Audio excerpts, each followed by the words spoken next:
मोहतरम सामईन अस्सलामुअलैकुम।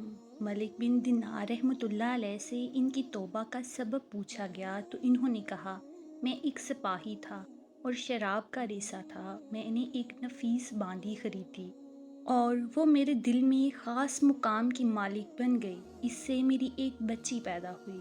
मैं इस बच्ची को हद से ज़्यादा प्यार करता था।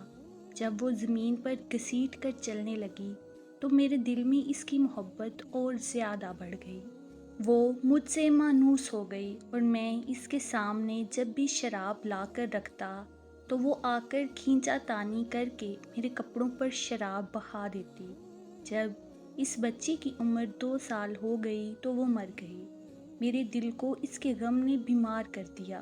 फिर फरमाने लगे, 15 रमज़ान को जुमे की रात में मैं शराब के नशे में मदहोश था। मैंने इशा की नमाज भी नहीं पढ़ी थी।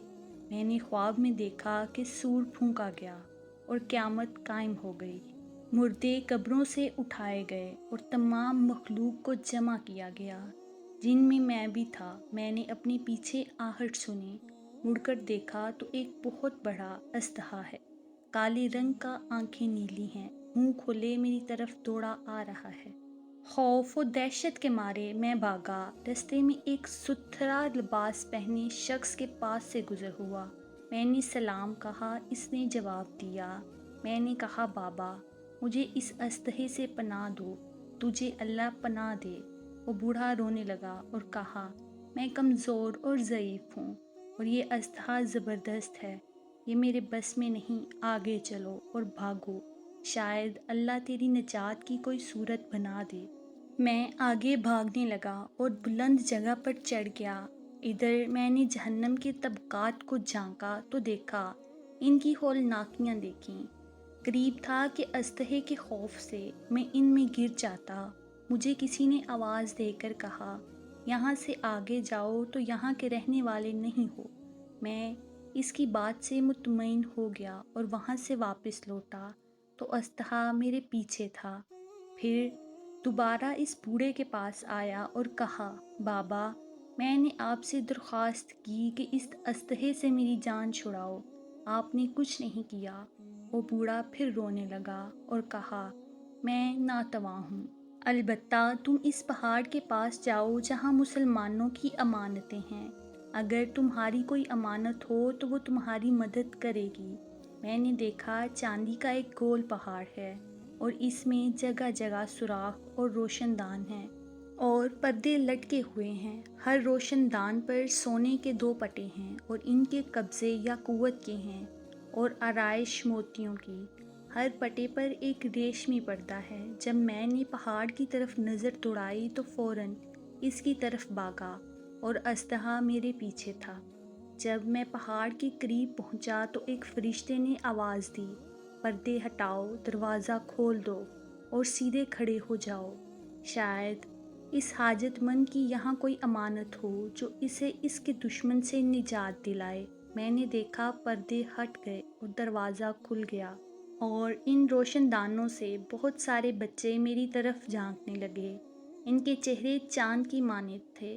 इसी दौरान अजदहा भी मेरे नज़दीक पहुंच चुका था। मैं इस वक्त हैरान रह गया जब इनमें से एक बच्चे ने चिल्लाकर कहा, अबे सब आओ, इसका दुश्मन इसके करीब आ गया। चुनाचा वो चौक दर चौक खड़े होकर झांकने लगे। अचानक मेरी वो बच्ची जो मर चुकी थी वो भी इनके साथ झांक रही है। जब इसने मुझे देखा तो रोने लगी और कहा, हाय ये तो मेरा बाप है। फिर इसने नूर के जुर्मट में तीर की तेज़ी के साथ छलांग लगाई और मेरे सामने आ खड़ी हुई। इसने अपना बायां हाथ मेरी तरफ बढ़ाकर मेरा दायां हाथ पकड़ लिया और अपने दाएं हाथ को अस्तहे की तरफ बढ़ा दिया तो वो भाग गया। फिर इसने मुझे बिठाया और मेरी गोद में बैठ गई और अपने दाएं हाथ से मेरी दाढ़ी पकड़कर कहा, ए अब्बा जान, क्या मोमिनों के लिए वो वक्त नहीं आया कि इनके दिल अल्लाह के ज़िक्र के लिए झुक जाएं? मैं रोने लगा और कहा, ए बेटी तुम लोग भी कुरान को जानते हो? इसने कहा, हम तो तुमसे भी ज़्यादा कुरान को जानते हैं। मैंने कहा, अस्तहे के बारे में कुछ तो बताओ। جو مجھے ہلاک کرنے کے در پہ تھا۔ اس نے کہا وہ تیرا برا عمل ہے جس کو تو نے طاقتور بنایا اور وہ تجھے جہنم کی آگ میں ڈبونا چاہتا ہے۔ میں نے کہا اس بوڑھے کے بارے میں بتاؤ جو رستے میں ملا۔ اس نے کہا وہ تیرا نیک عمل ہے جسے تو نے اتنا کمزور کر دیا کہ اب وہ برے عمل کا مقابلہ نہیں کر سکتا۔ میں نے کہا اے بیٹی تم اس پہاڑی میں کیا کرتی ہو؟ اس نے کہا ہم مسلمانوں کے بچے ہیں، ہم یہاں قیامت تک رہیں گے، تمہارے انتظار میں ہیں، جب تم آؤ گے ہم تمہاری سفارش کریں گے۔ ملک بن دینار رحمۃ اللہ علیہ فرماتے ہیں میں گھبرا کر اٹھا اور اٹھ کر شراب چھوڑ دی اور اس کے جتنے بھی برتن تھے سارے توڑ ڈالے اور اللہ تعالیٰ سے توبہ کی۔ پھر فرمایا یہ خواب میری توبہ کا سبب بنا۔ معلوم ہوا کہ اولاد اگر بچپن میں فوت ہو جائے تو مایوس نہیں ہونا چاہیے بلکہ اللہ کی مرضی پر راضی رہنا چاہیے، کیونکہ یہی نابالغ اولاد آخرت میں کام آنے والی ہے، جیسا کہ اس واقعے سے سبق ملتا ہے۔ اللہ تعالیٰ ہم سب کو عمل کرنے کی توفیق عطا فرمائے، آمین۔ امید ہے آپ کو آج کی ویڈیو پسند آئی ہوگی۔ مزید ایسی معلوماتی اسلامی واقعات پر مبنی ویڈیوز دیکھنے کے لیے میرے چینل کو سبسکرائب کریں۔ شکریہ۔